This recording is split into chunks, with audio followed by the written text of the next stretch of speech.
All right, everybody. Welcome to the first episode of the Netflix and Drill podcast. We're just going to be talking about a bunch of different topics and stuff like that. And our first guest is Dr. Paul White. Mr. White, I know a lot about you because I know you from Gaha Brazilian Jiu-Jitsu. But for the people that are listening, can you just introduce yourself a little bit? You have an extensive history in psychotherapy. So I am a 60-something-year-old psychiatrist, which means that I trained in medicine first and then did a kind of apprenticeship in psychiatry. Excuse me, everybody. I also have had the flu and I've got asthma, so I'm going to cough involuntarily through this. I've got 5 children and 1 dog.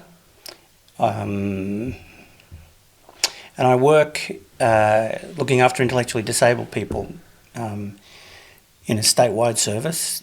So we fly around Queensland and see intellectually disabled people who have got mental health problems, which is lots of fun, lots of interesting.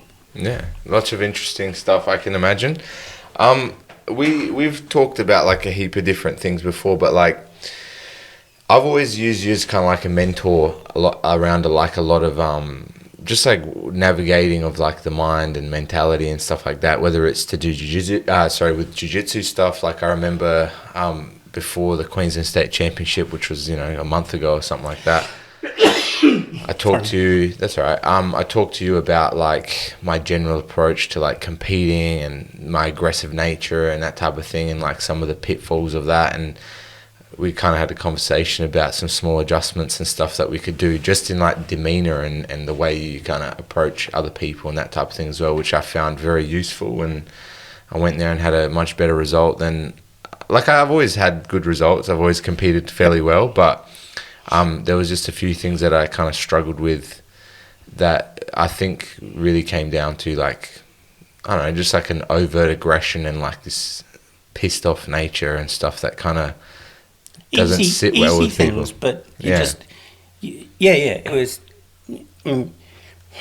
You don't see yourself on the mat, even in videos. It's scary. It's scary being on the other side of Anton Manenko coming at you, throwing feints and darts, and you don't know what to grab hold of, and so running away is the only thing that is left, even for really good proponents of BJJ. So, not scaring people, inviting them in is, if you want to engage with them, is a good start. And that's what we talked about. Exactly. Really easy inviting people into your world.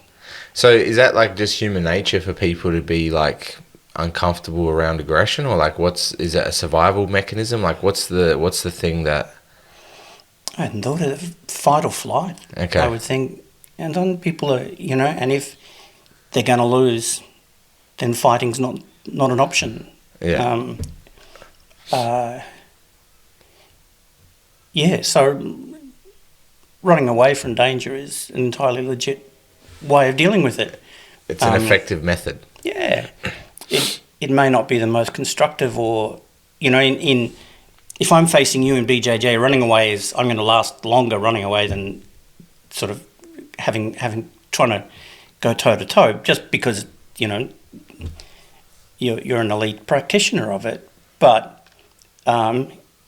in other parts of life, running away when we're scared doesn't resolve the problem because we run away from the problem. Yeah. But working out whether running away or fighting is, and working out that that's what's happening, that it's that it's an emotional thing that's happening to us. Yeah. That's hard work. It's hard to know that. Yeah. Absolutely. This is something to do with competition as well. I competed just this weekend gone at the ADCC trials in Sydney, and I had like a really good run up until the final, and unfortunately in the final I lost on points to another really good athlete. But I think I almost had like the complete opposite like issue this time. So throughout like most of my competitive kind of scenarios, I've always been like super aggressive and really pushing the pace and everything. And because I had some like newfound success in like being a little bit more controlled and composed or whatever, and actually that worked really well in the first few fights where I got really quick submissions. And I think this also had some effect on it as well. But like I had some really, really quick success because of that approach. But I almost like had like the opposite end of the spectrum kind of issue where once I got into the final, because I had such little mat time and I just, didn't have, I don't know, that adrenaline dump you normally get after like competing for 3 to 5 minutes or whatever and like really opening up your lungs and stuff like that. Once I got into the final, like I felt really calm actually. I felt really good. I wasn't as nervous as I would normally be. But like 2 minutes into the fight, I got super tired. And I just thought it was a really interesting kind of contrast to what I normally have an issue with. I've seen the highlights that are on Instagram. Yeah. And I noticed that you were, you're a little bit more relaxed, a little bit slower in, and you were leaving not an opening, but you were leaving space for the other person. But in a couple of those, I noticed something you were doing differently, and that was you do a thing where you stop and you're waiting for your opponent to move. So it'll be some sort of a transitional position, and you might be sitting or leaning. You've got a hip or some sort of contact. Yeah. And you're waiting for your opponent to decide which way they're going to go, and that decides which way you go. Yeah. And there's usually you're usually setting an attack 2 or 3 moves up from that. But you're usually really studied about that, and you're usually intensely in it. And you weren't this time. You were looking around. You were actually, or you'd look off into the distance, and I was like, "What are you doing?" And I actually said that when I was watching it. So there was something else had entered into your game, and it might have been that 3 submissions in 3 minutes. It was pretty blistering work, and you were fairly acrobatic as usual. But there was this other thing, and I wasn't quite sure what that was. Whether stopping and waiting for the other person to move. You were also I don't know. I needed to talk to you about it. And I needed to think about it some more. But there was a space. You were certainly creating space there, which I thought was obvious, and people were opening up a lot more to you. Yeah. And getting beaten as a result.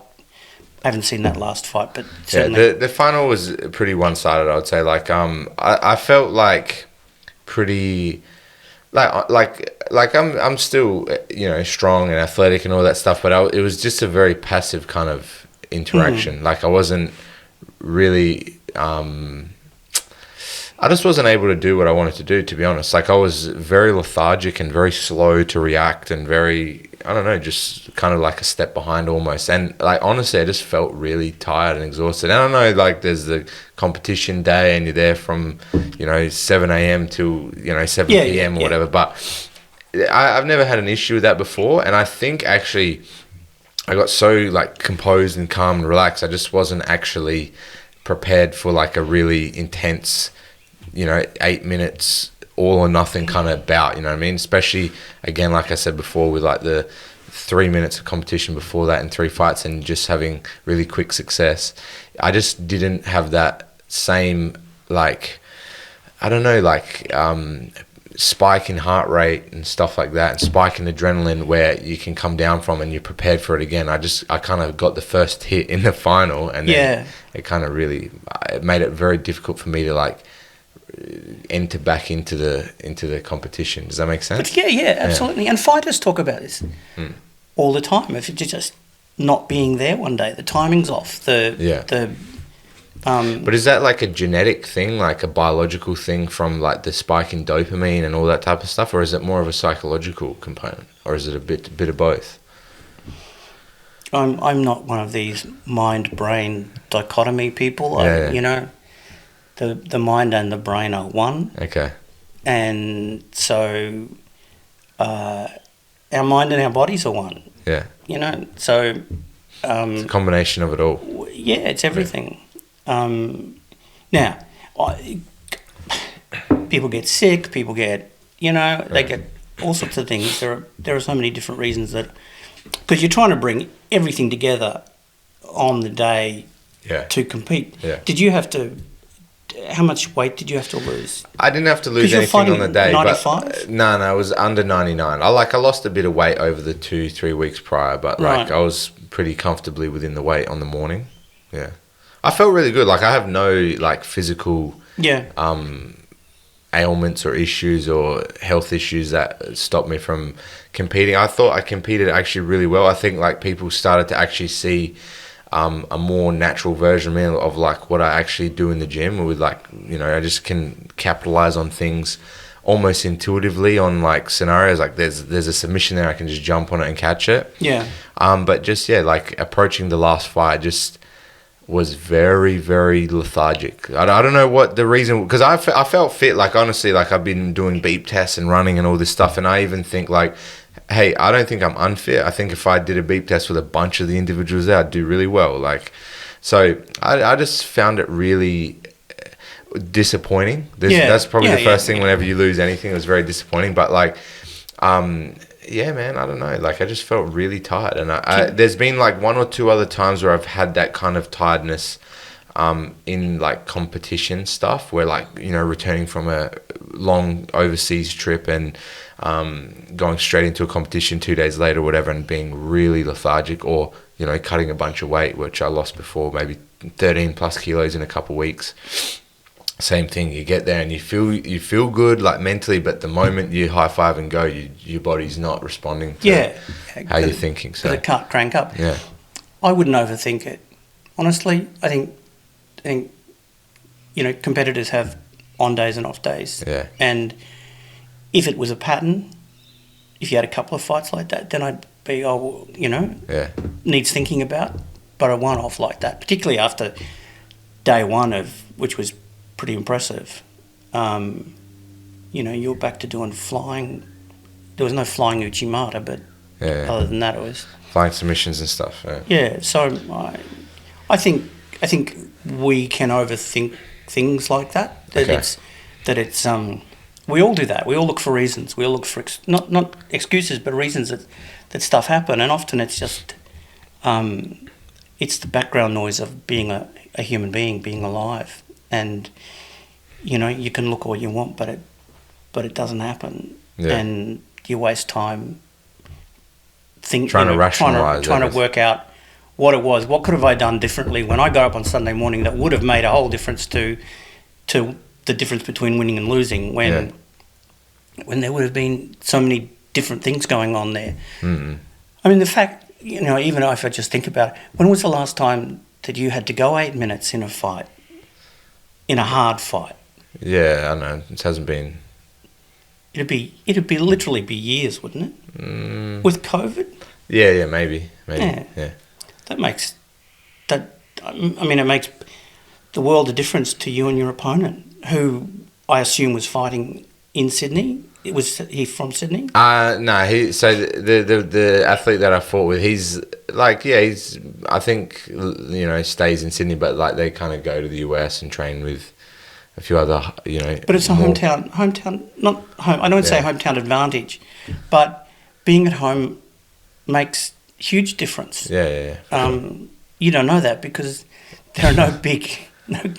Who comes to Brisbane to have a big comp? I mean, it's all Sydney and Melbourne and overseas. Yeah. And I think that's, you know, in rugby union, 4 to 6 points playing at home. So I've never thought about it in terms of BJJ or grappling, but it's got to be significant. Yeah. Just No, I'd agree with that. sleeping in your own bed. Yeah, sleeping in your own bed, like having the same people around you, waking up in the same routine and stuff.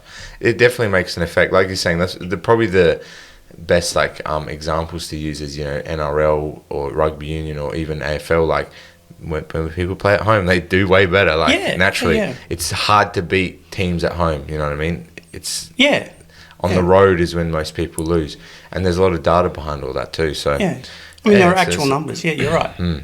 And it applies even to even to suburban rugby union teams. Yeah. Souths play at Souths, they do better. It's not. We're not talking the Crusaders playing at home. Souths are very good, of course. But,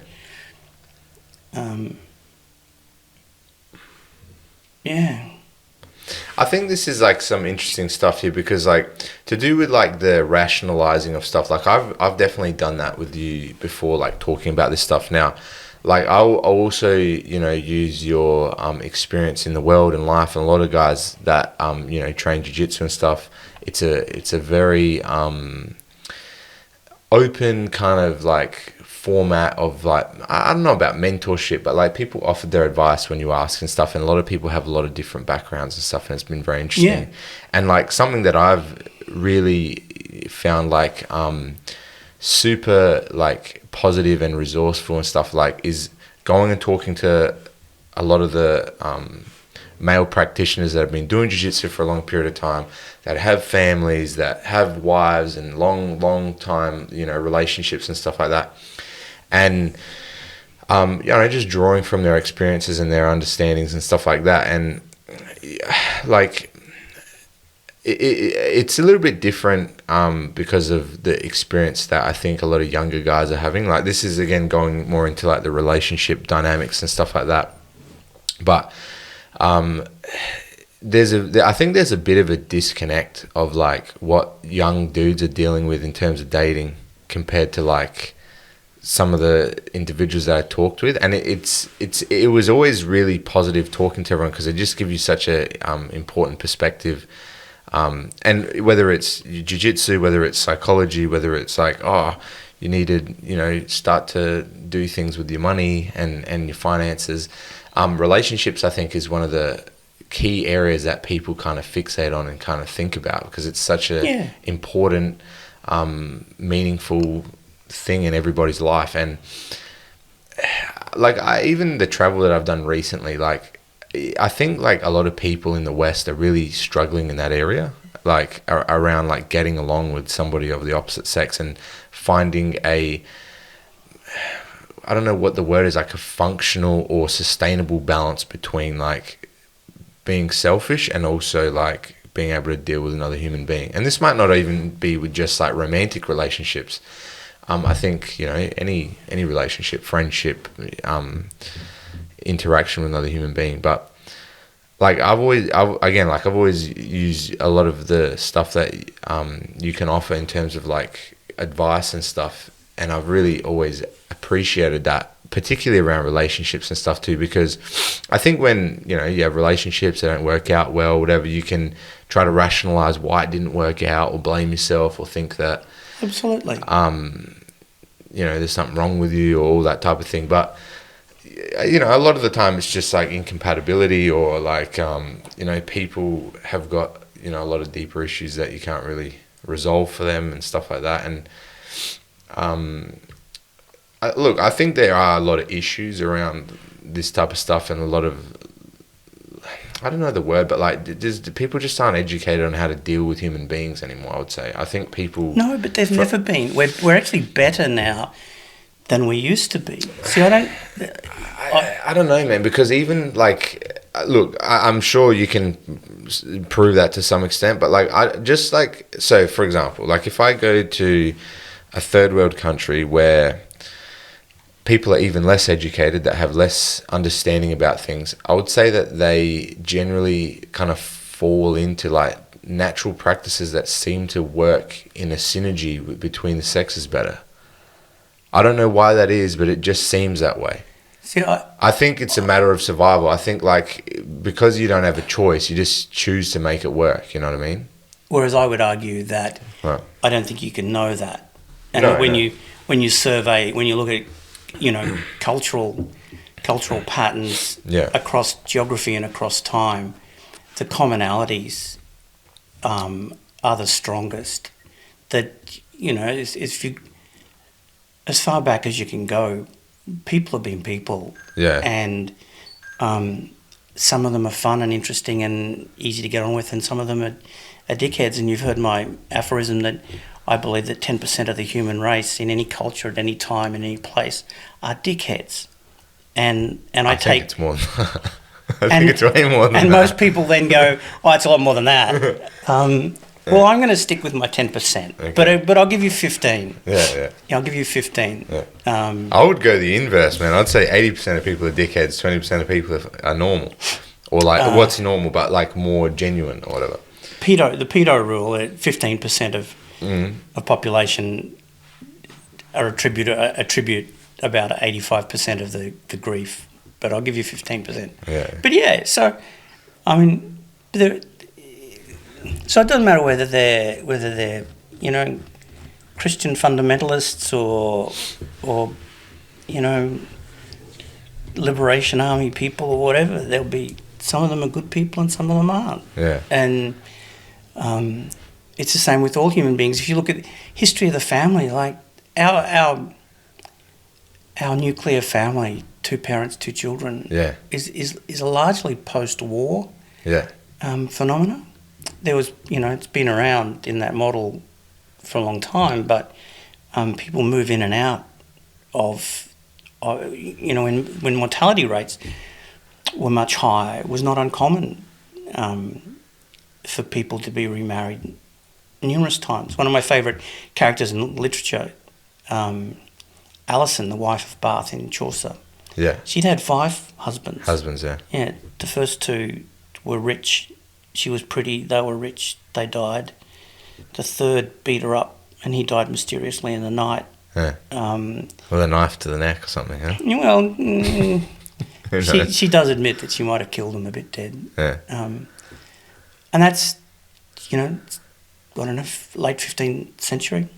Okay. The stories are the same. They're the same. We're the same people. I don't know, look, I don't know all of history and all of this stuff, but I think there is a lot of data available now, to do with the modern kind of situation and the issues that are occurring now. And I think a lot of the, I know guys that are in their mid-30s and stuff, and they're kind of very cautious around finding partners and stuff like that because of a lot of the legislation around marriage and de facto relationships and stuff like that, and how it involves financial situations, or there's a certain level of responsibility or almost liability that's placed on them for looking into that kind of arrangement. And I don't know, man, it's just a really weird dynamic. And then we've talked about this before as well, because I spoke with Eduardo and another member of the gym after the competition, and we're talking about the comp, and I was upset and stuff, and then we started talking about relationships, as you do, you know what I mean? They're important to talk about, and they ask what's the reason behind this big shift of independence and stuff like that, and what's this big shift in I don't know what it is, just the division between the sexes almost in Western culture. And I was like, look, I don't know, but I know there's a lot of people that point towards certain things, and you've mentioned this before as well, that I've talked to you about the introduction of hormonal birth control and how that kind of changed the function of sex almost. Does that make sense? Yeah, I think, it freed. I mean, it separated sex for women, fundamentally. Purely from reproduction. Well, it created a safety space in which they were able to speak. And my daughters would tell me, seeing though I'm not a woman, I shouldn't be talking about this stuff. Yeah. But I'm going to anyway. Yeah. Yeah, absolutely. So in the 1960s, I think mid-late 60s, the birth control, by 67, for some reason, is in my head that the pill became available in Australia. Yeah. there was lots of opposition and lots of carry on about it, and from within the Catholic Church, and but it was a godsend. It was a godsend in so many different ways, and so that the conversation around women's rights, which was sort of starting to happen in parallel, and equality for women could actually happen. It seemed up to me at that stage it was difficult for it to happen because there was no space for women to move, and that the arguments had all been well and truly ironed out. There's this wonderful woman, Mary Wollstonecraft, who married Percy Bysshe Shelley, the poet, and she wrote a document called The Vindication of the Rights of Women, which was in response to another one called The Vindication of the Rights of Man, which was kind of in response to the French Revolution. Anyway, so Mary Wollstonecraft set out all the women's rights arguments in like 1780. So it's all written there. What were they? Oh, that equal rights, that women and men have equal rights, should have equal rights. But what were the rights that they didn't have under the law at that time? Well, my daughters would have been my possession at that time. Yeah. And that probably wouldn't have worked out well because, they wouldn't have liked being possessions. So the law at that stage was pretty draconian in that, women could be virtually bought and sold, and certainly were the property of their parents, of their father, and the whole idea of primogeniture, that the genetic primacy of the eldest son was in place. So that was the eldest. What does that mean? The eldest son would inherit. So primogeniture, the primacy of genetic inheritance. So. Yeah, the eldest son inherited the money. Is that got to do with responsibility though? Because there's a lot of people that talk about this stuff, and like one of the points that they always come back to do with this kind of like women's rights thing is like women were not given the right to vote and stuff, particularly in the US. And I've looked into a few of those kind of points of view and stuff, and from what I understand, they were given the opportunity to, like, for example, in terms, I'm not super clear on this thing to do with like the ownership and stuff, but I'm just trying to understand, like, I don't believe that, like, I think there's a particular rhetoric that like a certain gender is oppressive, or like people have, organized a group to find power and stuff. I think people generally always work towards their best interests, regardless of sex, and it's human nature to, I want that thing, I'm going to position myself to get that however I can. I don't think, like you were saying before, I don't think that like, the 100% of the, male population is evil. I don't think that the 100% of the female population is manipulative, whatever. Does that make sense? Like, so I think there has to be some reason, for whatever reason at that time they thought was reasonable for that to be the law and the rule. Just like there's laws and rules now around, family court and stuff that people are really upset about that doesn't really work anymore. But at the time, was it because of responsibility that they were given those, I don't know what the rulings or whatever? Because I just want to go back to the voting thing. Like, yeah. I don't know what the specific date was, like, the 1850s or whatever, where there was some bill that was passed to allow people to allow women to vote or whatever, and they, from my understanding, denied that because they had to take on the responsibility of conscripting into the military.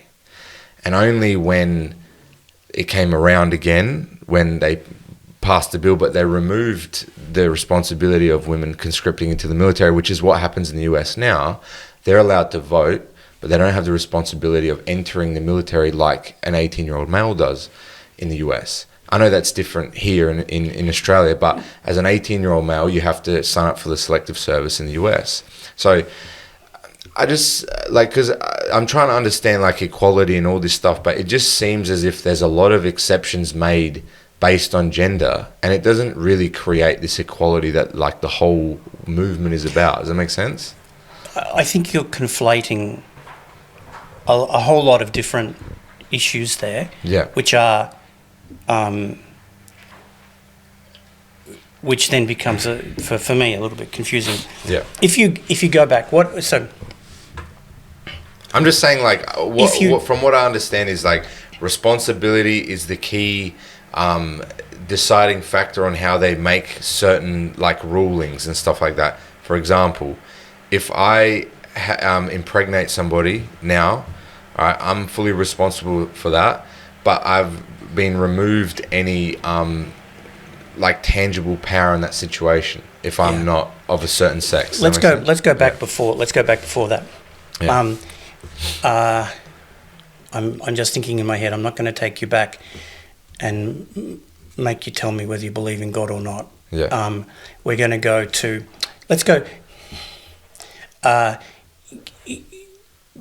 Is there? It's. So, do people have rights? Do things like? Do people have rights? Yeah. What are rights? Yeah. That's and what a do good they look question. like? And how do you ensure a right? And how do you? Yeah.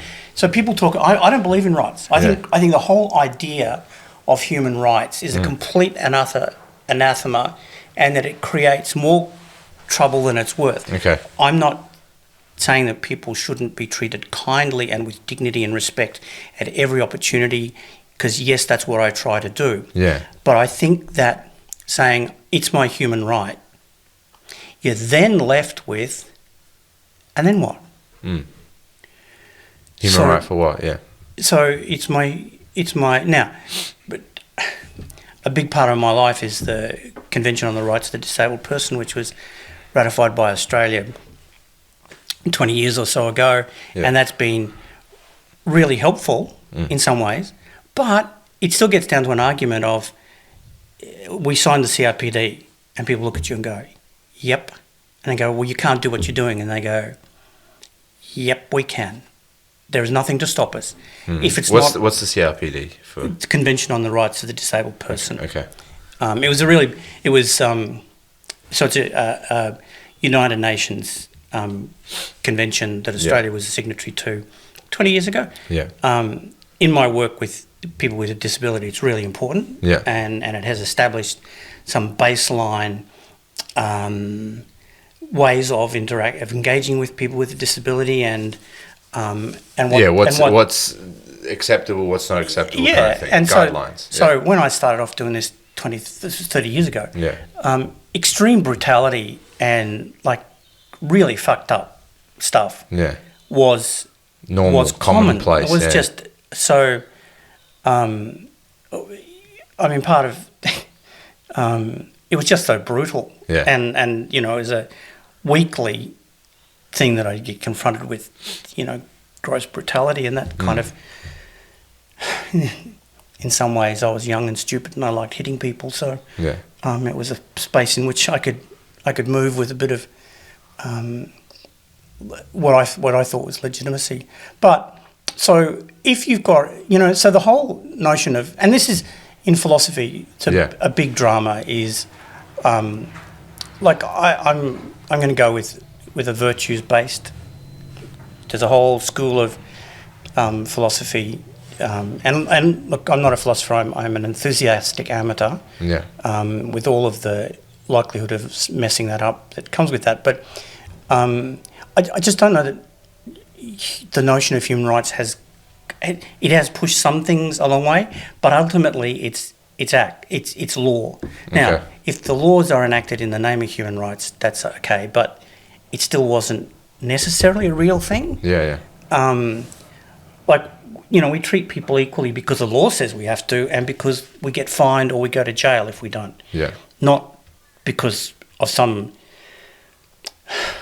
inherent right that people have. Yeah. The Americans are really big on human rights. Yeah. But I think they're a failed state and a failed experiment in the individual rights, and I just don't think a lot of their stuff particularly makes sense anymore. Yeah. So if we start with that and we go, okay, well, we've got to have laws. Well, the if you're going to have laws, you got to have access to the laws. So if you're a woman and you don't have the right to vote, you don't have access to the laws. Yeah. So up until 1822 in South Australia and about the same time in New Zealand, women in Western countries didn't have the ability to vote. Yeah. So they have no ability to affect lawmaking, because that's how we, in our society, we agreed that as a society. Yeah. Back in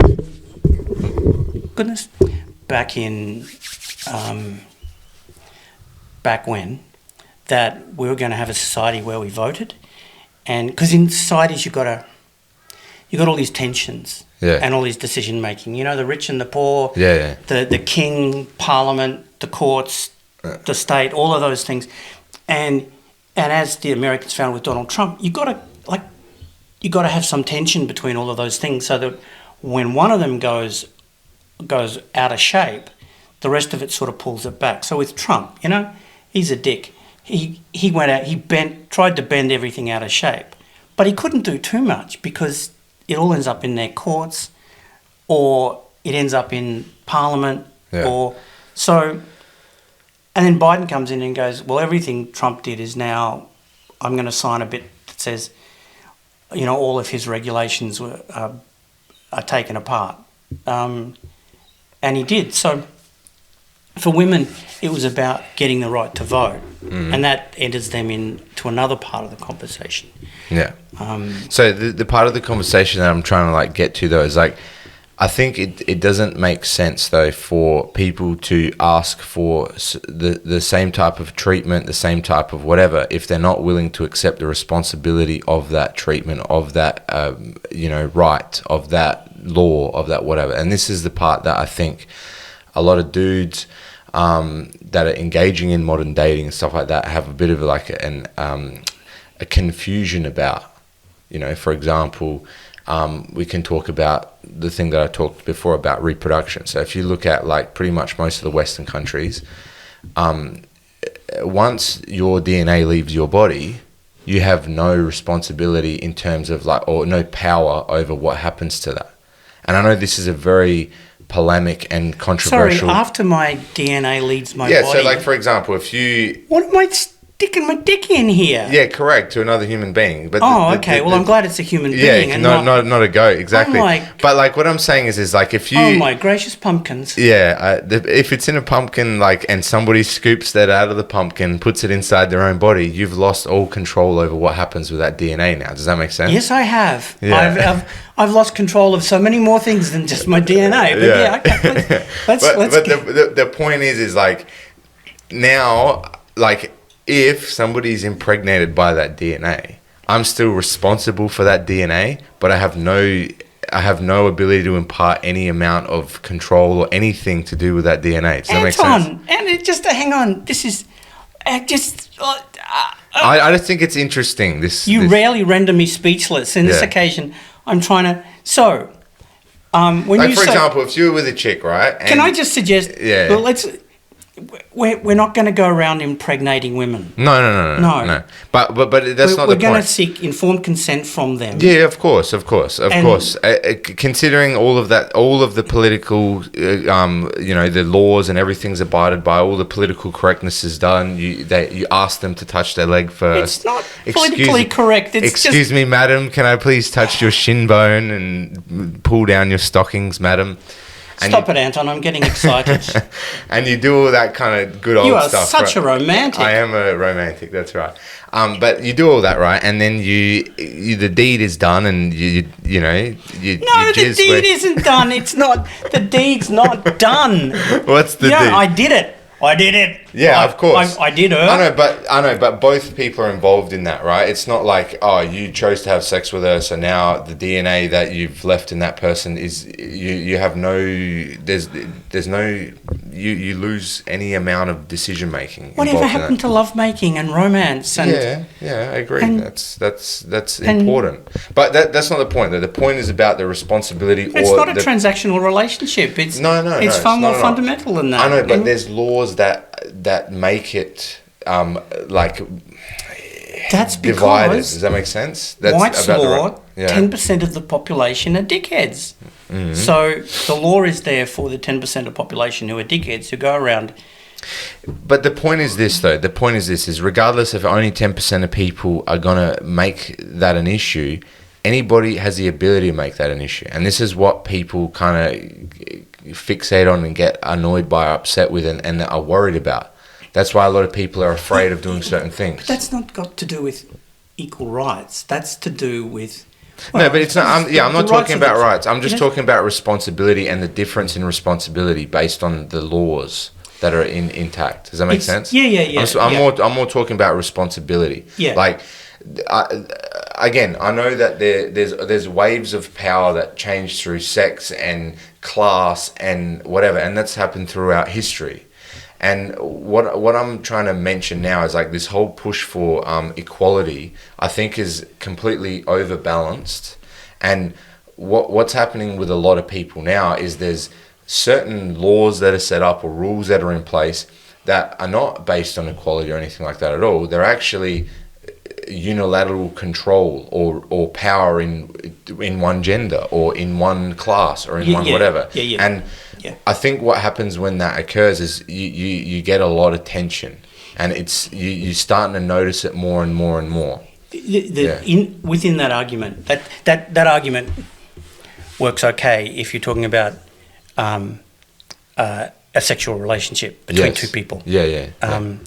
But to an intimate relationship. Yes. There is, in the scenario you're describing, there is, however, a third party. Yeah. And that is the child. Yeah. And what you're talking about are the rights of the child, and again, conflating them with the rights of the mother or the father and the father or the mother and the mother. Yeah. But in our society, yes, we have decided that the child has rights. Yeah. And there are laws that cover that.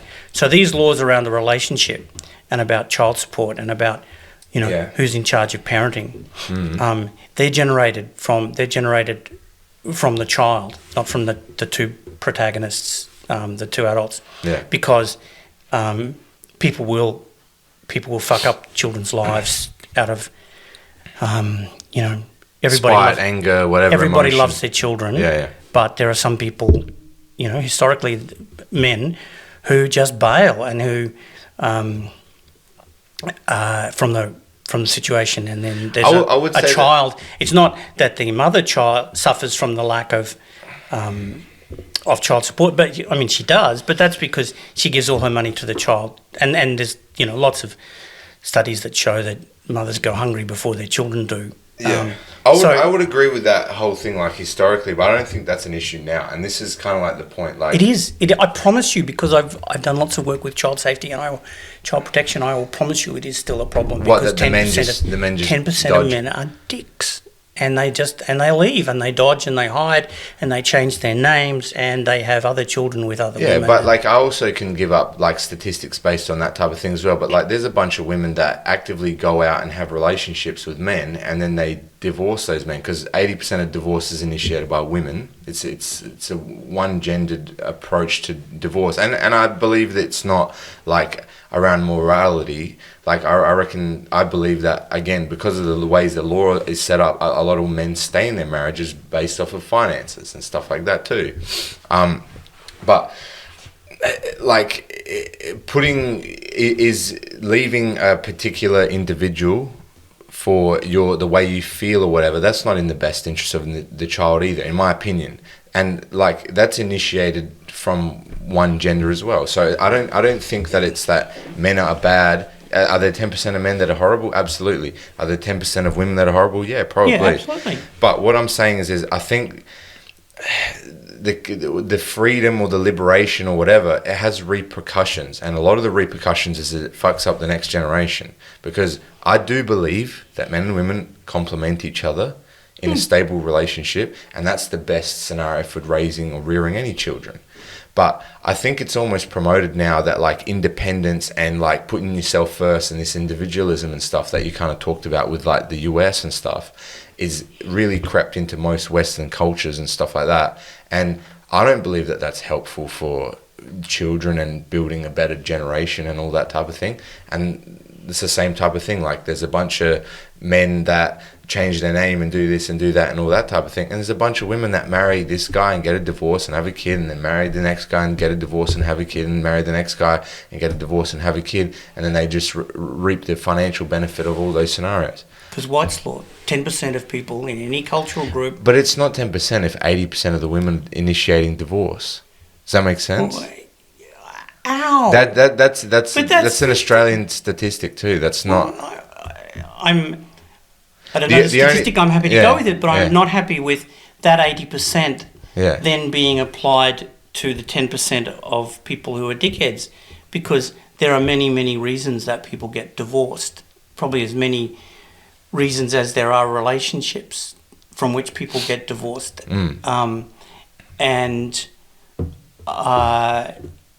You can't. But like if you look at, because you can compare this like globally, like this is why I was talking about like more like the cultural thing, and you can look at different times. Where did you get these figures? Have you been listening to Jordan Peterson again? Yeah. Oh, No. Anton. No.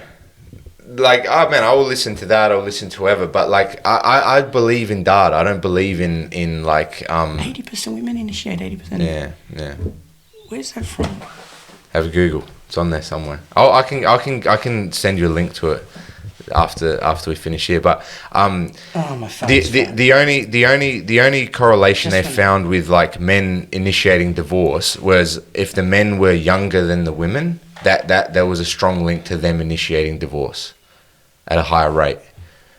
But for the most part, women generally marry men like 3 to 7 years older than them on average, or something like that, and they're overwhelmingly the ones that initiate divorce. Yeah.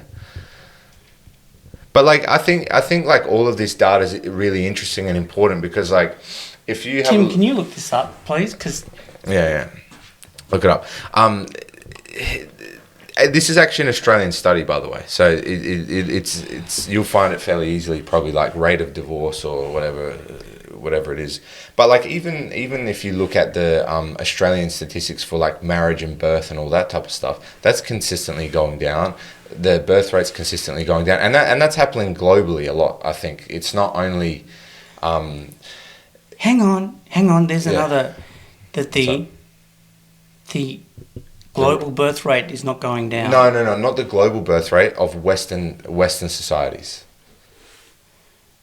Yeah, why is that a bad thing? There are too many. I'm not saying that it's a bad thing. I'm just saying that the world would be a better place if. I just think it correlates with the way that men and women interact, and it seems it's a pattern of like Western kind of cultures. You want to have a look at this one?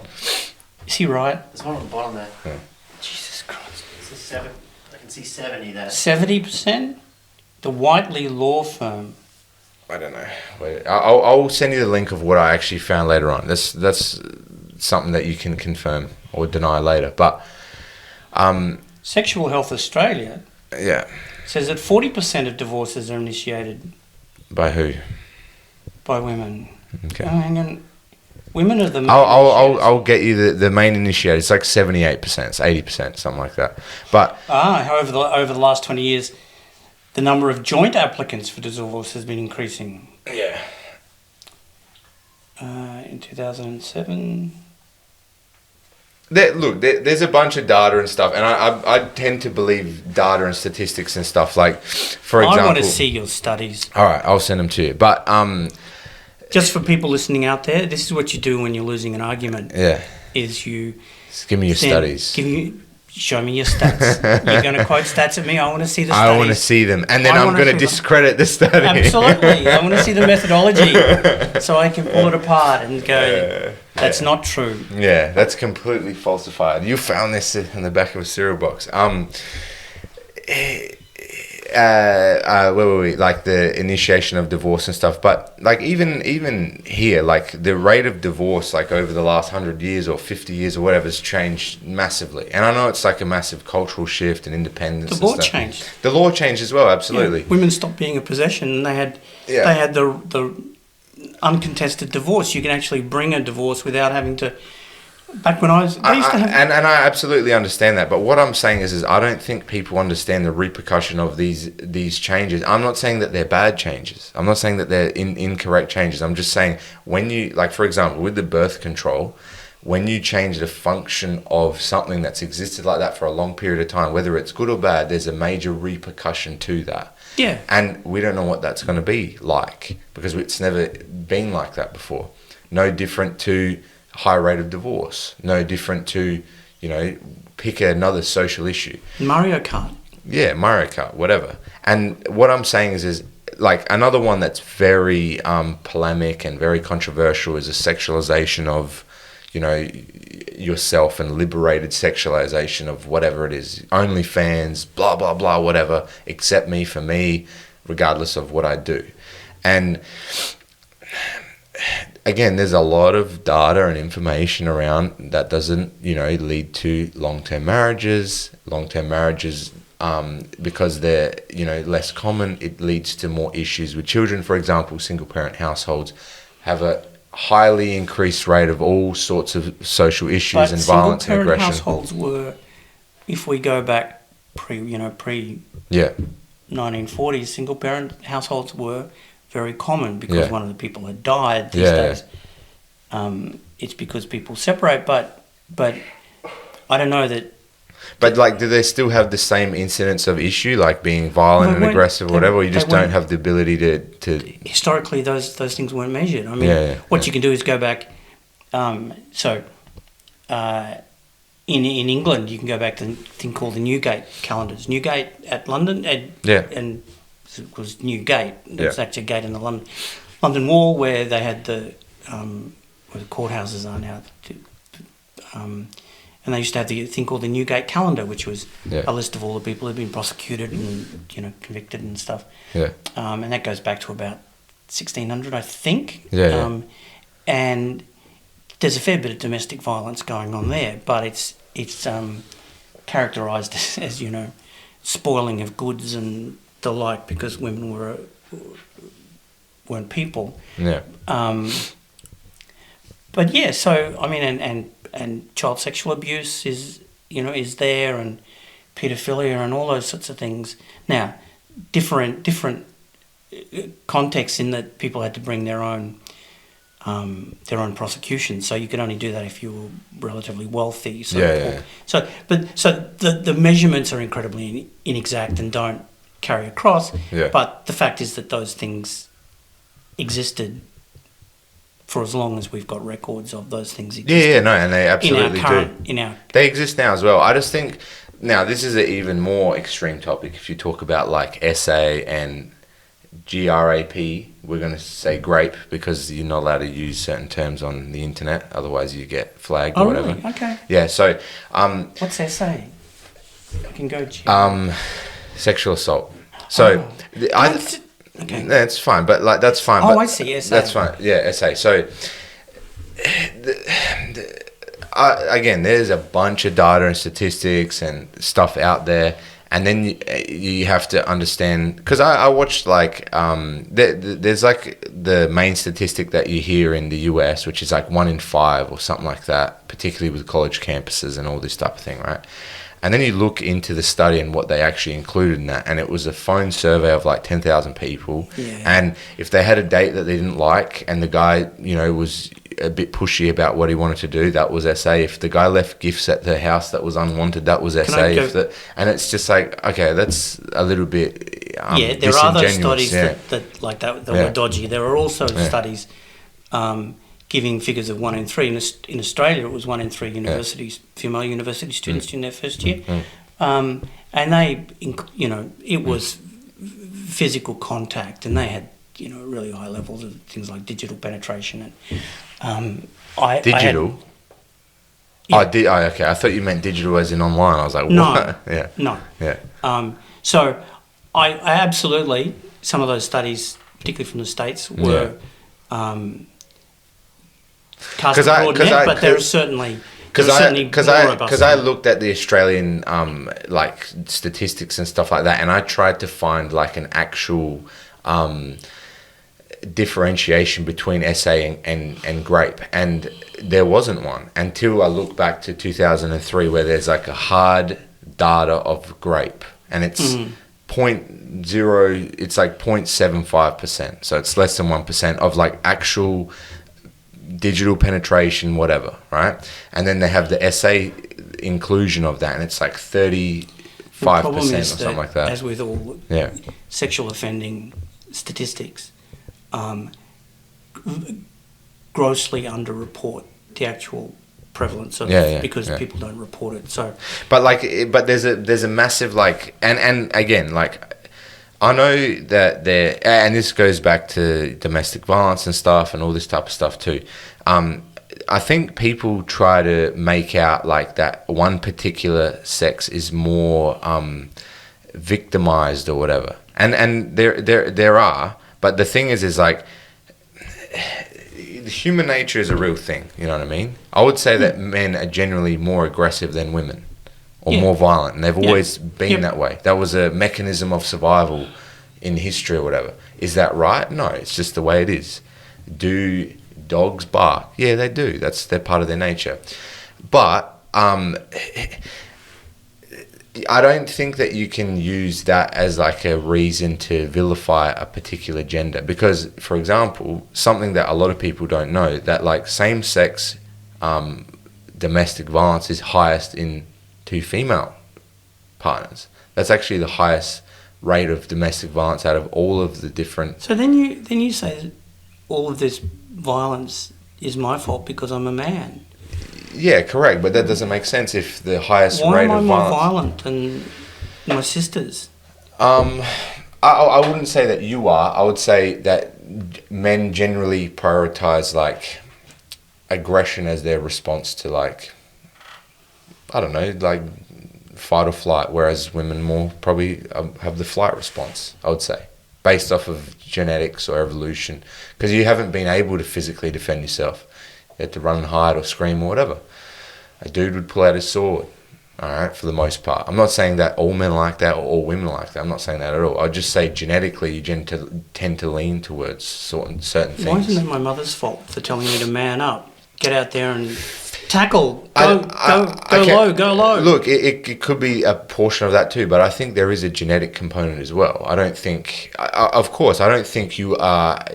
I don't think that your evolutionary tendencies are a straitjacket. I don't think that's only who you are, but I think that has a major play in what it is as well. Does that make sense? Oh yeah, yeah, of course.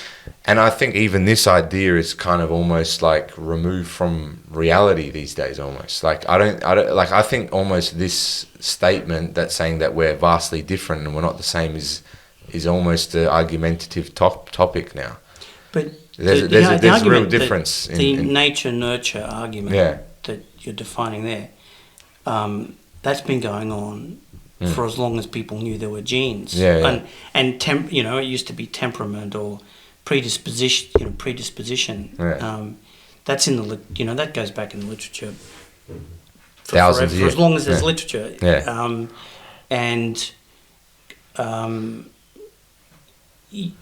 It's still an argument of. I think the argument's been done and dusted. I think genetics is shown to be such a powerful predictor. And you can squeeze a fair bit out of. Not about any one person, because it's really complicated and there's more to it than just genetics is so fluid. But it's still genetics. Like a lot of what you get in the delivery room is what's there now. Can you change that? Absolutely, but only with a lot of hard work or with really bad shit happening to people. But I just think that side of stuff is kind of overlooked, and a lot of people try to say things are just social constructs and all this type of stuff. I think generally people do have a tendency or a predisposition to some extent to do things based off of their gender, their sex, their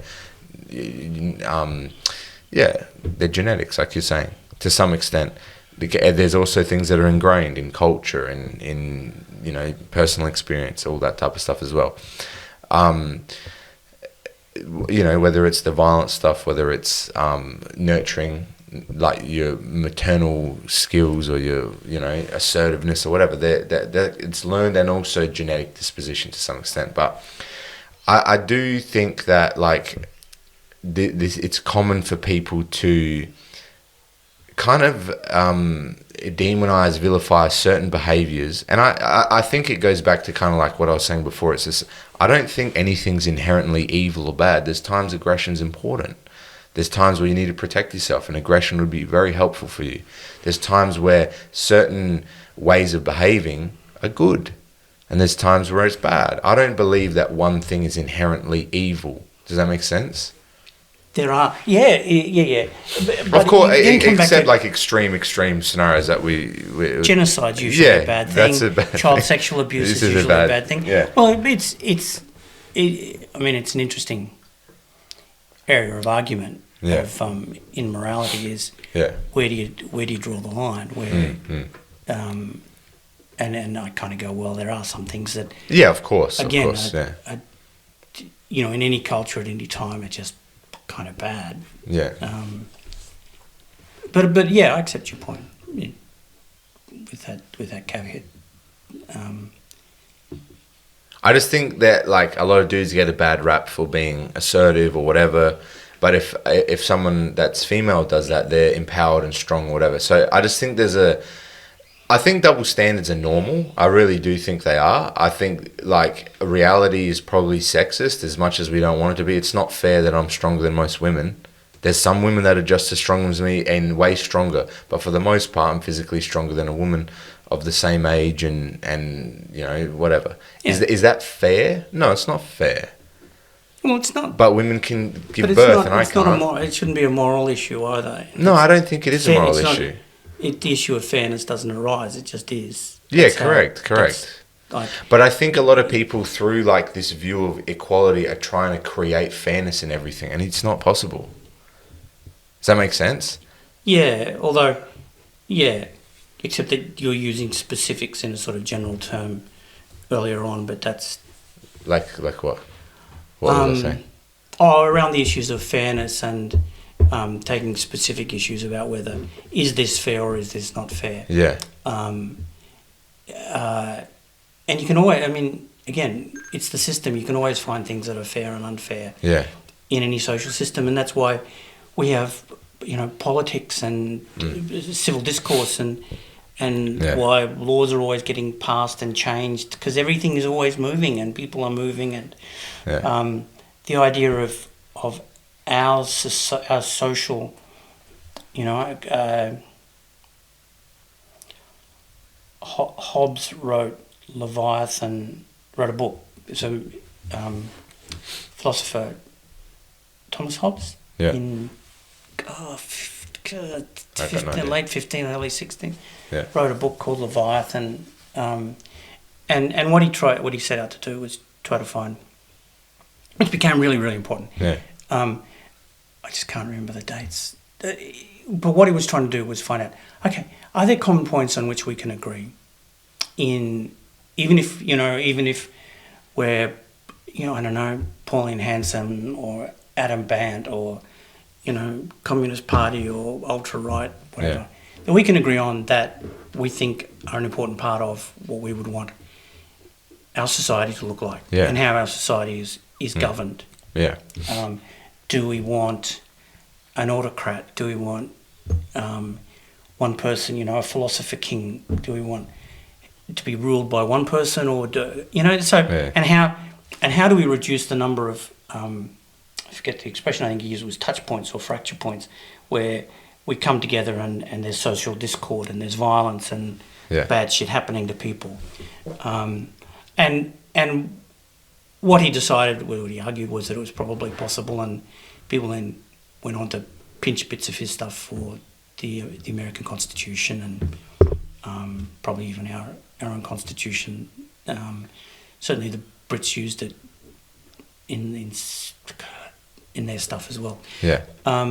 So we kind of made a decision over the last 500 years, that we're going to try to run our society like this and reduce the amount of civil wars and civil discourse and people getting killed and dying because of they have disagreements about philosophical issues, which was a real thing 200 years ago, even 150 years ago.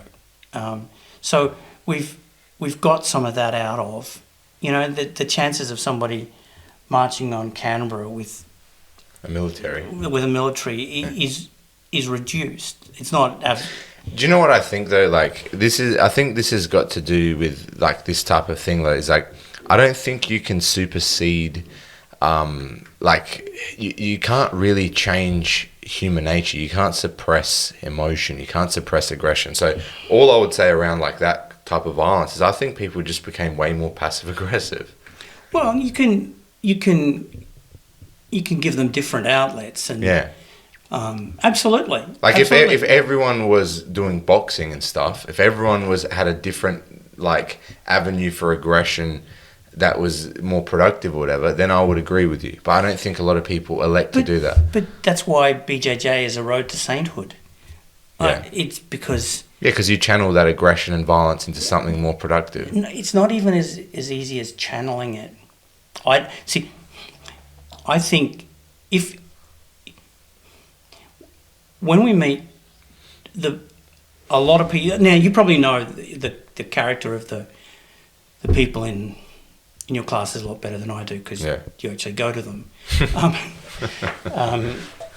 But the people I talk to, so a subset of people there, there's a whole bunch of people there who go with the intention of improving themselves. Yeah. Not with getting better at BJJ. Yeah, that's fantastic. Yeah. And many of us walk through the door the first day because we want to learn, because we want to grow up and be like Joe Rogan, God forbid. Yeah. I don't, in case you're wondering. But... You sure? Take some TRT. Eh? Yeah, I'm sure. I thought about it. That was me thinking about it. Yep, I'm over it. Right.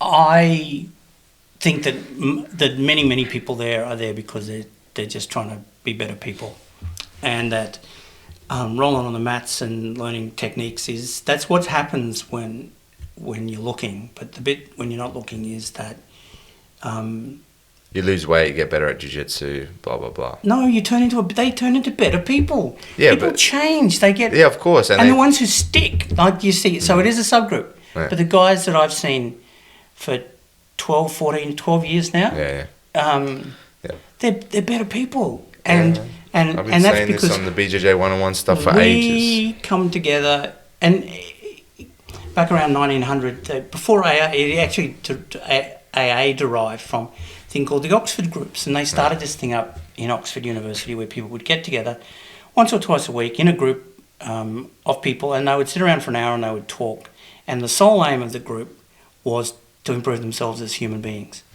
And that's what BJJ does, is it gives us an excuse to sit on a mat and improve and try to improve as human beings. And so many of those folk are just better people. We're all better people. Now, I don't think that's what would have happened if we just left things to itself. Am I going to ever have a randomised controlled trial of BJJ? No, because I think the control group that would be hugely unethical because everybody should do BJJ. That should be the normal. But it improves people. And yeah, I might be better at BJJ, but it's the being a better person that's much more important than being better at BJJ. Yeah, and you only find that through like actual difficult shit, hardship, going through that, failing, coming back, reassessing, analysing, adjusting, all of that type of thing. All of that, and do it with a group of people who are like-minded. Is that always been a small subset of people though? Is that always been the small subset of people that go through that journey? Or is it the majority that like used to do that? Or has it always been, like you said, that 80-20 kind of scenario where, 10% of people kind of figure it out or 20% of people figure it out? It's not there I can't find it in history. And I've certainly gone looking for it. I've read about it. And I don't know if there's any data to any of this, but I would say that I find that people from third world countries in more difficult situations that have experienced real hardship are generally more decent people. That's what I would say as like a anecdotal, generic kind of thing. I don't. It's a generalization. I don't know if I can prove that in any way, shape, or form. This is from my experience, completely anecdotal. But for the most part, it seems that people that deal with real setbacks and real difficulty in life generally have a more balanced and compassionate view of the world. I don't know. I don't know any of the figures for that, but are there? But it kind of makes us sense. I mean, then, it makes an intuitive sense. I don't know whether it's I don't know whether it's true or not. No, I don't know either. Something else that I wanted to touch on too, though, to do with like, just like kind of like the individualism and why people don't, people should do BJJ and just focus on things that are difficult.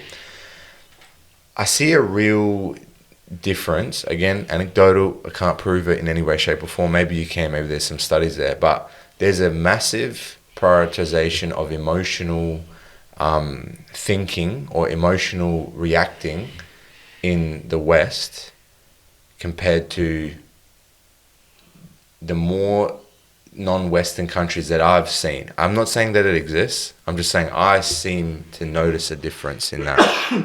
Yeah, but you're seeing it in people. Yeah. You're seeing it in people for short periods. I don't think. Again, there's a whole school of.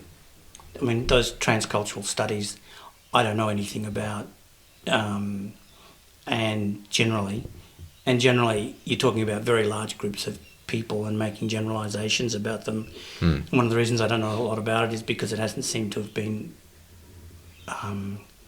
There don't seem to be a lot of benefits in trying to think about large groups like entire cultural and entire countries and ascribing particular behaviours to them when they're made up of all sorts of individuals and because like let's say we use the example of like divorce and divorce rate and stuff like that. The divorce rate in most Western countries is quite high. It's 60, 70 plus %. There's other countries like the rate of divorce compared to the rate of marriage. So there's 100,000 marriages this year, 70,000 of them end up divorcing, and there's generally two specific points of time. It's the most common length of marriages it's like 6 or 7 years and then 18 years. And I'm not sure the reason for the 6 or 7 year period, but the 18-year period is like, all right, our kids are old enough, we don't have to continue doing this thing anymore. From what I've seen and read, the rate of divorce in a lot of these other countries that I'm talking about, or areas of the world, not even countries, a lot of Asia, a lot of the Middle East, a lot of Africa, a lot of Eastern Europe, they don't have such a high rate of divorce. They have a very low rate of divorce. That's because you get killed. Yeah, in some countries you do. Yeah, it's easy to divorce in Australia. That's that's a thing. You don't get killed in Eastern European countries for divorcing. You probably won't remarry. It's very unaccepted in the culture for sure. Thinking of my friends in Pakistan and they get killed for even thinking about it. So, I can even talk about it, just don't do it. So, divorce rates but then let's exclude countries where you can be killed for getting divorced because having an affair. Because so let's talk Eastern Europe, because you're not going to get killed. It's a Catholic Christian. But then I was going to go. But then you kick the Catholic Church into it. Yeah. And it's like fucking hell. That's like talk about the Empire strikes back. Yeah. Well, look, this is the thing. Like, I think. Hey, I was raised in the cult. I was raised as a Catholic. But I again look. By fucking Jesuits, I could have been Stalin. Yeah. But took up BJJ instead. But like, I don't think there's only negativity to this stuff. I think there is benefit in religion, in you know, bringing people together and then having like a common cause and like having guidelines for life. That seemingly the average person in that scenario is not fucking evil or horrible. Are there some fucked up people? Yeah, of course. Like you said, 10% of them are fucked up, regardless of where they're from. But I don't think it's wrong for people to live in a way that people would call controlled or restricted. A lot of the time, people are very happy like that. If that's what they want. Exactly, Absolutely. exactly. And but it's in the culture, yeah. And if they're really unhappy about it, they will figure out a way not to be there anymore. Yeah. A lot of them will. The only time I object to that is when people are disenfranchised as a result of that, and can't vote or can't, you know, or denied equal opportunity under the laws, which in a lot of countries the Catholic Church has put systems in place where that's happened, and that's pretty fucked up where that happened. Like, what do you mean though? Like, for example? Where you know, if you look at where the Catholic Church became the sort of became a sort of secondary purveyor of social welfare and social benefits in countries like Australia and Canada and Ireland and parts of the US, and they really fucked it up very, very badly. They made huge amounts of money out of it. Got huge amounts of money from the government, and didn't do what they say. And did a really bad job. It's kept it. Well, you know, in Canada, these orphanages, there's lots of dead bodies of children. That there's like thousands of little dead bodies that are coming to light. Certainly, even in Queensland, you know, like near Cole, up near Rockhampton, was an orphanage. Sisters of Mercy ran. I think they've had 3 royal commissions into it so far. And I've met some of the people who went to near Cole. It was really fucked, and people knew that it was really fucked, and the brutality and cruelty was just mind-numbingly awful. That's human. That's human nature, man. And it happens. There's violence. Yeah, but there's fucking hatred and aggression. The problem with this is and then, you know, there's the workhouses in Ireland. The trouble is that the common feature in all of these things is the one international corporation that's running them all in a very distributed franchise model, but it's the Catholic Church. Yeah. And I don't know why that is. Why is that? You know, why is that the case? I don't know. I think people have a tendency to just abuse power. I think that's human nature. One of the most amazing human beings that I've ever known is my aunt, who lives in Germany. She's 85. She was a Catholic nun for 15 years. Yeah. And when I ask her about this stuff, she goes, "I don't know. I was there. I didn't see it. I didn't see it. I didn't do it." And I have absolutely no doubt that Valerie's. She says she didn't see it. Well, fuck, if she'd seen it, she would have stabbed somebody to death, and there wouldn't have been any problems with that. So I don't know. I don't know what that's about, but it's why. Why do people do fucked up, atrocious shit? Because people are fucked up. People are fucked up, and I think only 10% of people are fucked up. Because I don't think it's only 10%. That's man. the old. I'm sticking to that, man. I think 70% of people are fucked up, man. That's the old thing of life wasn't meant to be easy. And when I was growing up, I don't think it is supposed to be easy. Alan Jones. It's a quote. It's a quote. Yeah. Life from the old man of the sea, Methuselah, and it was the quote was life wasn't meant to be easy, and that kind of in Australian culture it's been generalised as that's the quote. The quote isn't. The quote is, "Life wasn't meant to be easy, but take heart, my son, for it may be delightful." Yes. And that's the full message for life. Hope for the best, prepare for the worst, eh? Take heart, my son, for it may be delightful. Yeah. Good. Start jiu-jitsu. Find some delight. Start jiu-jitsu. I truly believe in like a lot of the stuff we've talked about on the BJ 101 podcast. I've talked with a bunch of people about dopamine and stuff. You can predict like a decent, meaningful life by what people do. You know what I'm saying? Like people that generally take on challenge and work hard and achieve goals and things like that and are goal orientated, they seemingly have more fulfilling lives. All of them? No, of course not. But for the most part, mindlessly chasing how you feel doesn't really lead anywhere fulfilling. And you find that in all religious books, you find that in all philosophical ideas. The pursuit of pleasure is, you know, destruction or whatever the fuck. Like, constantly looking to appease your emotions, which are momentary, seems to lead to fucking bad spots for people. They don't feel real. All that research in the 80s and 90s about self-esteem and all of those books that were written and the fortunes that were made by the self-esteemers. Yeah. And it turns out that the American psychiatrist who did all that manifest your self-esteem, it was all dodgy research. Yeah. Self-esteem is not a thing. It is not a predictor of anything. Yeah. So chasing self-esteem doesn't get you anywhere. Yeah. However, self-efficacy, which is defined as having a socially valued role. Okay. Having meaning, having purpose. Having a socially valued role. It doesn't mean having a job. It doesn't mean getting paid for it. Having a socially valued role, self-efficacy, that then predicts a whole lot of stuff like... You know, grandma that looks after her and after school or whatever. Yep. That's quality of life stuff right there. Yeah. But self-esteem, chasing, feeling good about yourself is just... Mumbo-jumbo. It's meaningless. Yeah. You can't do it. You people do it. They just think that it's going to eventually get to a point where they feel fulfilled or happy with themselves. But that's because they're looking at from within. Yeah. But it goes back to the old "I think, therefore I am." Yeah, that's wrong. He got it wrong. Descartes got that wrong. It's not. I think, therefore I am. It's I am through you. Okay. So I'm only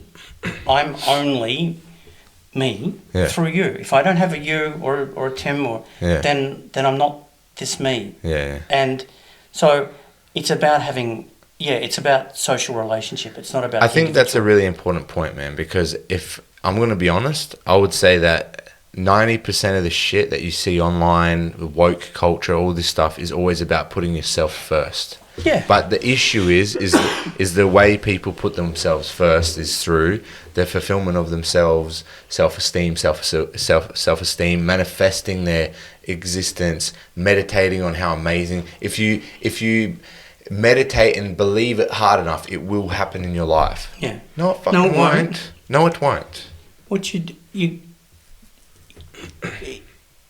It is the process of feeling grateful and serving other people.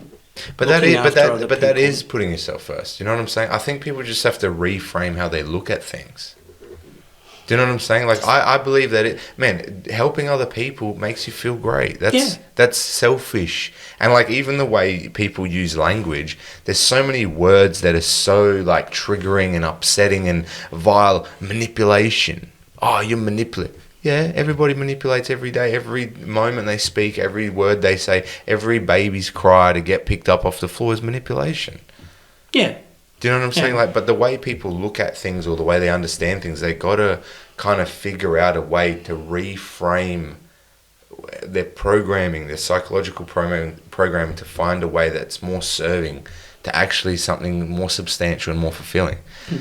And I'm not saying that's easy. I learned that shit through doing jiu-jitsu. I learned that shit through competing. And I learned that stuff through accepting challenge and learning the world through tangible stuff. You know, I think it's easier to learn stuff through tangible things. Become a great artist, become a great woodworker, go and do jiu-jitsu, go be a boxer, go do dance, and really commit yourself to mastering that skill. And you're going to learn a whole lot of shit about yourself and about other people and about the world and about the dynamics of how things work. And you're going to realize that you're not fucking perfect and you're never going to be. And that's a process of life. But I think a lot of people don't ever do that anymore. And I think everybody tries to. Really? Yeah. I don't think so. I think people... maybe you're right. I think people... No human being exists like, oh, I'm not going to try. I think people try. You're right. But I don't think people even know how to try in a way that's productive for them a lot of the time. I think there are many barriers to them doing that. But I don't know that there haven't always been barriers. And maybe these days it's not hunger and thirst and deprivation. No, it's misled. Being invaded by the Eastern Europeans. People are so easily distracted and misled now. There's just so much shit happening. They're trying to navigate it. Yeah. But I think... They always have been. I mean, it's always... I think it's always been a problem, and it's always been difficult to look past that stuff and to go, hang on. If I'm just nice to people, then they're nice to me. So I'll be kind to people. They'll be kind to me. Yeah. And I'll just do my job, and cut wood, carry water. The old thing of cut wood, carry water. And you go, fuck, but it's... People go, yeah, but... Yeah. But what do I do then? And you go, Just God, enjoy it. Just fucking live with it. just Deal with it. Exist. go train. Yeah. How hard can it be? 11 o'clock. Every morning of the week at Kelvin Grove BJJ. Yeah. Just go and roll with Anton and just keep doing that, and it starts to make sense after a while. Sometimes For sure. Sometimes you But know. I think that's an interesting point. Yeah, I do think people are trying, but I think, and you're right. Like before it was famine and disease and war and dying at 40. Now it's fucking the constant barrage of bullshit online, or the constant marketed to this will make you feel good. Now this, now that. Like, it's a different thing that people struggle with, and maybe it's always been like that. Maybe only, like you said, a subgroup of people can figure that shit out, and the other people are just, mindlessly lost in the scramble. I don't know. Or looking, or lost or looking, and Yeah. some of them hear the sound, and but that's, and life ebbs and flows, and sometimes this stuff is straightforward and easy, and sometimes you just can't find it for the world. You go, well, I can remember being happy, so I must have been doing something, but I'm not happy now, and I don't know how to get happy again. What's changed so drastically, and then all of a sudden it all shifts a little bit, and it makes sense again. And but that's. I don't know. I think I'm a little more pragmatic with a lot of this stuff. Like, I think everything has a function. I don't think life's supposed to be fun and happy. I think you feel fun and happy after you do certain things and you experience certain things. And when you don't feel happy again, that's an indicator to go and do stuff to make yourself more fulfilled again. And it's not in like a short-term self-affirmating way that you were talking about before, or like self-esteem way. It's like, all right, well, I've achieved that goal now, or what else would I like to achieve? Oh, I want to learn the guitar. And then they go and play the guitar for 5 years, and then they figure out that the guitar is great, and they're cool with the guitar, and now I want to make a song, and then they make a song. And you just consistently build and move forward on whatever skill it is, or whatever relationship it is, on whatever situation or business or whatever. And that seems to work in terms of, you feel great. Now you feel kind of normal again or bad. And then you go, oh, I'm going to try something else. And you feel good again. Same with winning competitions. So you win a competition, and then you come down after winning the competition. And then you kind of like, oh, everything's going well. Like, oh, I don't even know why I'm doing jiu-jitsu anymore. All right, let's do another competition. And then, you win better competitions and you win more accolades and whatever. And even the accolades aren't so important, but that pursuit, I believe, is important for fulfillment. Yeah, absolutely. That's the name of the pursuit. The journey itself. Yeah. I always get it right. Get it wrong. Cut water, carry timber, or something like that. Okay. Just do it. Just cut water. Be like water, my son. Cut water, carry timber. Yeah. It's the process. I mean, that's people get lost in the goals, and they get lost in the tangibles, as you just said, without going. It's like, fuck. It's just. So what can people do besides doing jiu-jitsu, or it's just about jiu-jitsu? Well, I can only talk to myself, and it's about jiu-jitsu, isn't it? Yeah. How do people find consciousness, Mr. White? Well, they stop chasing it for a start. Okay. I think that's the question, isn't it? What's a good life? Define. Yeah. Just 2 wives. I'm going to Abu Dhabi. 4 wives. Yeah. 4 wives, a bunch of kids. Can I make a suggestion before you get 4 wives? Get rich first. Yeah, no, definitely. I'm not saying that you can just do it. Just get rich, yeah. and then think about it. and you're gonna have to tell your mum that you're giving up the Catholic faith and you're going to Abu Dhabi, then have 4 wives. Yeah, of course. I'm going to pray. I'm not sure she's going to be entirely across that. I'm not. No, I know that I've met your mum, but I'm just. She'll be okay with it. I'm sure she'll be happy with it. She wants the best for me. Whatever's good for you, Anton. Yeah.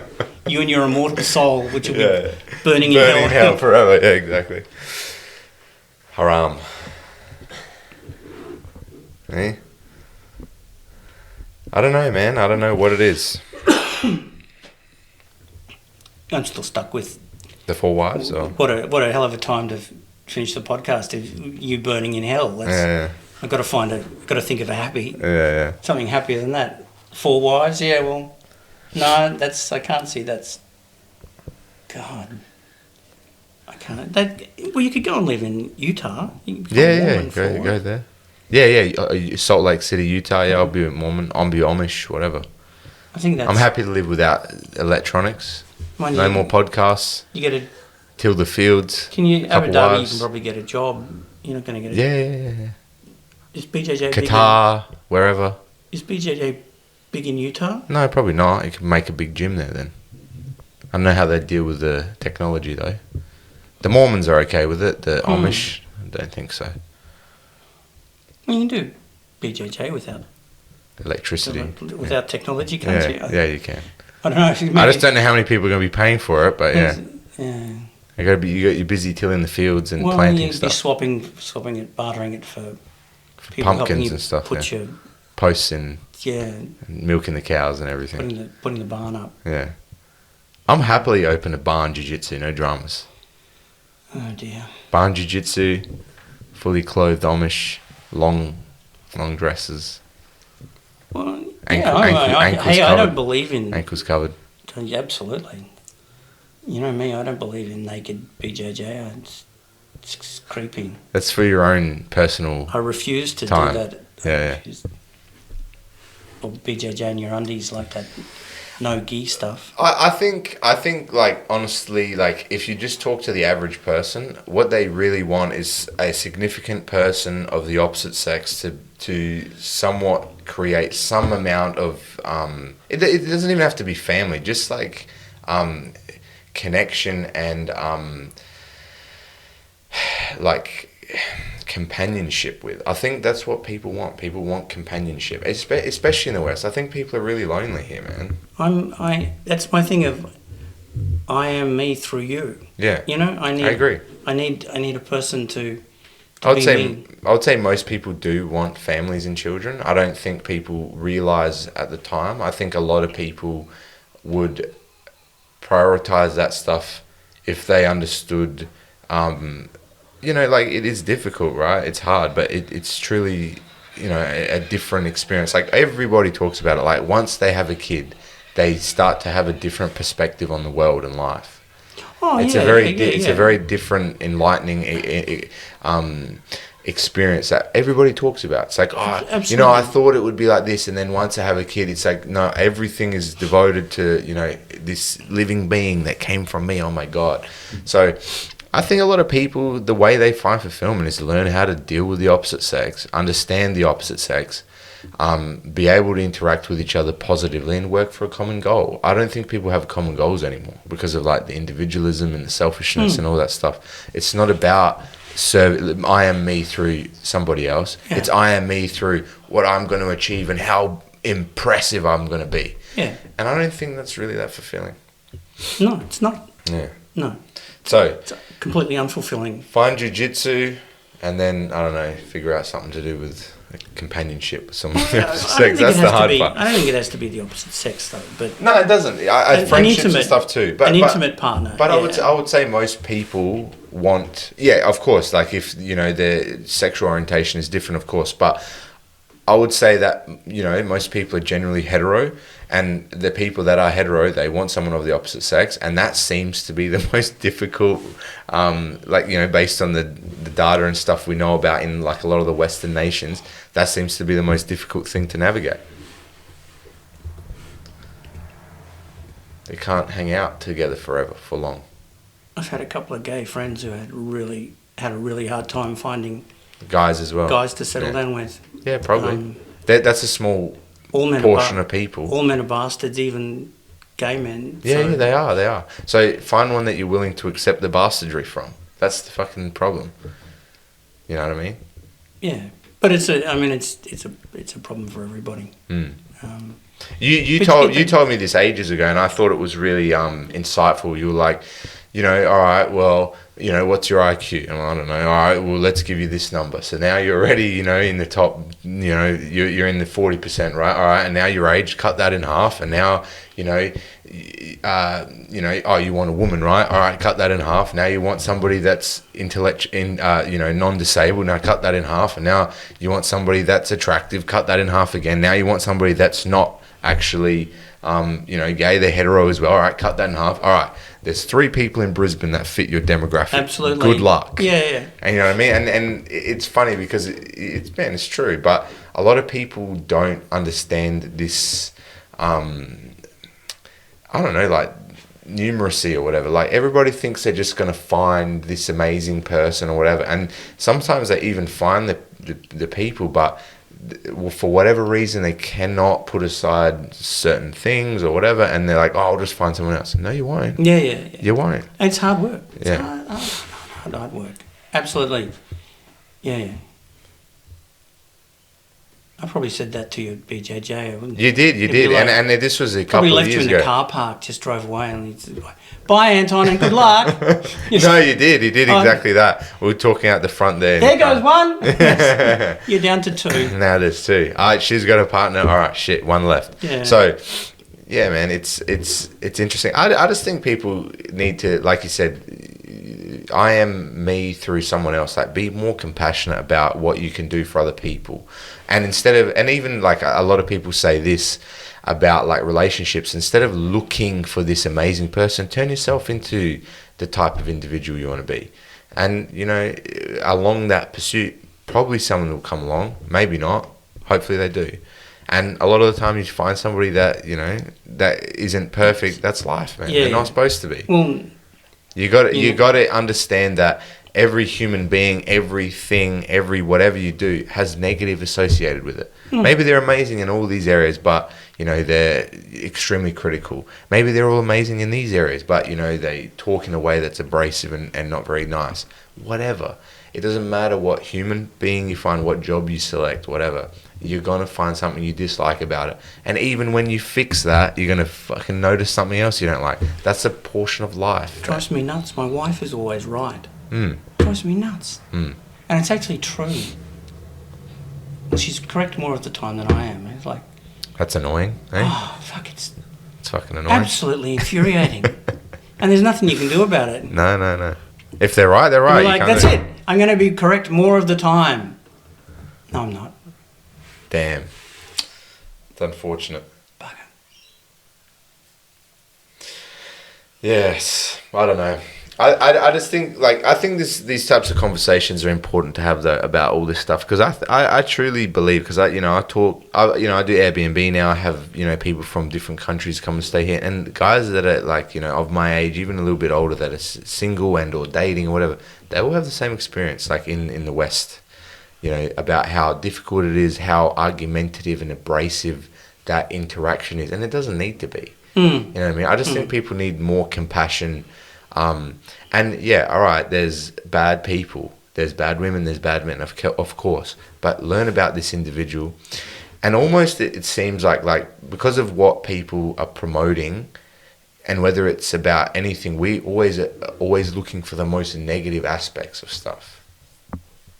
Yeah. That makes sense? Yeah. Even what's televised, know. Why do we watch the UFC? Because we want to see somebody get fucked up. That's why. Why do you watch NASCAR, all these cars? Because you want to see someone's car crashes.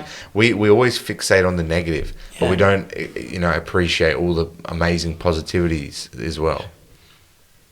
Yeah, absolutely. Have some compassion, motherfuckers. Be kind. Be kind. Do some jiu-jitsu. Take out your aggression somewhere positive. Don't be passively aggressive. choking your friends is good for them. They like it. Well, it's good for them long term. They might hate it in the moment, but later Yeah. they'll thank you for it. Help your friends learn humility. And so they can choke you and they can teach you humility right back. BJJ sure as hell teaches humility. You just get... Because it's impossible to do it well. In your case, it might be possible to do it without getting submitted routinely, but it's for most people, it's impossible. Hey man, to I do it lost without- yesterday. You know what I'm saying? Oh, not yesterday, day before. I lost. I lost. True. I'm sorry. I on shouldn't. points. I didn't get submitted, but you know what I mean. I didn't compete well. Didn't fight well. I've lost countless competitions, and every guy that's competed at a high level will too. Yeah. You know what I mean? The difference is that they just dedicate more time and more aggression and more seriousness to that pursuit. But man, at the end of the day, they're going to learn similar things. You have to. You can't get to any point of success in anything without being humbled. You know what I mean? The people that succeed in business a lot of the time failed 20 before that.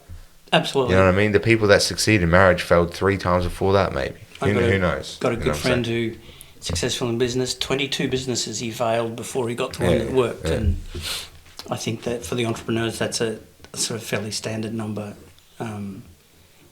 Yeah. There'd be very few people who... Even Hodger Gracie lost. Hey man, everybody, man, there's people that lost through all the other belts and then they got to black belt and then they started winning. There's guys that have won through every single belt level and then they get to black belt and they can't win anything. It's, man, life's hard, dude. Got to go along with it and learn, figure it out. It's a constant journey. I think this is also the other thing that happens a lot, particularly with relationships and stuff or even businesses, is people kind of settle into the groove and then they get complacent. And the complacency, you know, it breeds failure, man, because you're not constantly moving with the flow of life. Well, I know we look for comfort. That's a survival mechanism. Yeah. Everybody wants to feel good. Everyone wants to you be get comfortable and you start to go, oh, I don't know that I probably got too comfortable on the weekend, to be honest, because I knew the athlete that I competed against, I knew them personally. I trained with them a bunch of times. I knew they were good, but I didn't think that they would be able to submit me. I didn't think that they would be able to do whatever they wanted. Now, granted, I got extremely gassed and tired, but still, like, I went there thinking like it wasn't going to be that difficult. Yeah. Which is wrong. Yeah. This is a high-level competition to, you know, qualify for one of the biggest competitions in the world. That's a problem. Yeah. You know what I mean? I did the opposite of what I normally do. Normally I'm so aroused and so aggressive and man, I got way too comfortable on the weekend. Yeah. Didn't even warm up properly, listened to some music, danced around. All right, I'm ready to go. Let's go. But man, this isn't unrealistic too. Yeah. You know what I mean? And you learn. Yeah. And you go. You do. You do learn. Mm. Experience is the best teacher for the most part. I'll give Ed some nails to take away next time. If you're looking to relax, just stick a nail into you a couple of times. Man, just start slapping me on the head, start getting me agitated. You know what I mean? Maybe that won't work. I'll get too aggressive again. Who knows? Life is so complicated. It is, man. It's complicated, but you're just trying your best. You know what I mean? Try your best. Do what you can. Just be nice, man. Be compassionate. Cut water. Cut water. Carry wood. Carry something wood. like that. Burn wood. Stroke wood. And on that note, I'm going to have to go home. Yeah. I was trying really hard. Like, I threw that line out about 15 minutes ago and nobody touched it. So I was like, oh, well, Yeah. it's going to be a nice podcast. Yeah, it is. Well, Mr. White, thank you so much for coming out. Like, I really appreciate your insight and like, man, you have a lot more experience. You know, you have a lot more life experience. You've lived a lot longer than me, and I've always very much cherished your kind of like mentorship and help with a lot of the stuff we talked about, whether it's jiu-jitsu or relationships or psychology in general, and just trying to figure out how to be, you know, more balanced and It is an absolute delight. find It is yourself always fun through other talking. people. It is always fun and interesting and challenging talking to you, because I always go away thinking, well, they let me get away with that, but fuck, I wasn't right. Or, damn, I lied again to win an argument. I shouldn't do that. Yeah. But then I think, oh, well, Yeah, well, fuck it. I won it. Yeah. That's all that's important. Yeah. I don't know enough. Maybe I'll catch you in one of those lies one time. Who knows? Ask me where I got my stats from. Ask me for the studies. Yeah. Where did you get it from? I didn't. There's this wonderful thing. One of Sigmund Freud's books. He's got a footnote for a thing, and it says, "As revealed to me in a dream." Okay. And I've always wanted to do that. It's like, where did you get that from? I was going, it was revealed to me in a dream. I see. It's very The authentic. all-seeing eye, Sauron told you, hey? Oh, That's from Lord of the Rings. I know. We're trying to wind up, and you've hit me with the Lord of the Rings. Jeez. All right, Paul. Thanks so much for coming out. I My really pleasure, appreciate mate. it. Thank Absolute you. pleasure. I'll have to get you on again. We can go even deeper into the I male-female didn't know you were a Lord dynamics. of the Rings man. I could have. Man, I like everything. I like everything. I Lord of the like- Rings, Harry Potter, all of Harry it. Potter, Man. Halo. I Halo, can do sure, why Halo. not? I can do Halo. I can do Warhammer 40,000. Yeah. I have some actually. I painted some when I destroyed my knee. Had to do something just sitting there for We 4. could do that. Yeah, man. Talk about it all. I'm Let's such do a it. fan of that. Yeah. Goodness. That's it, man. Well, thanks so much. All right, I really thanks, I really appreciate you coming on and just chatting about this stuff. I think it's important for people to kind of. I think the most important point is the thing you said a few times. It's like, man, I am me through other people. That if anybody takes anything away from the conversation, man, take that. God damn. And a conversation. Have a conversation. Yeah. That's how you do it. Yeah. We converse. Learn more, man. Understand more. Deepen your perspective.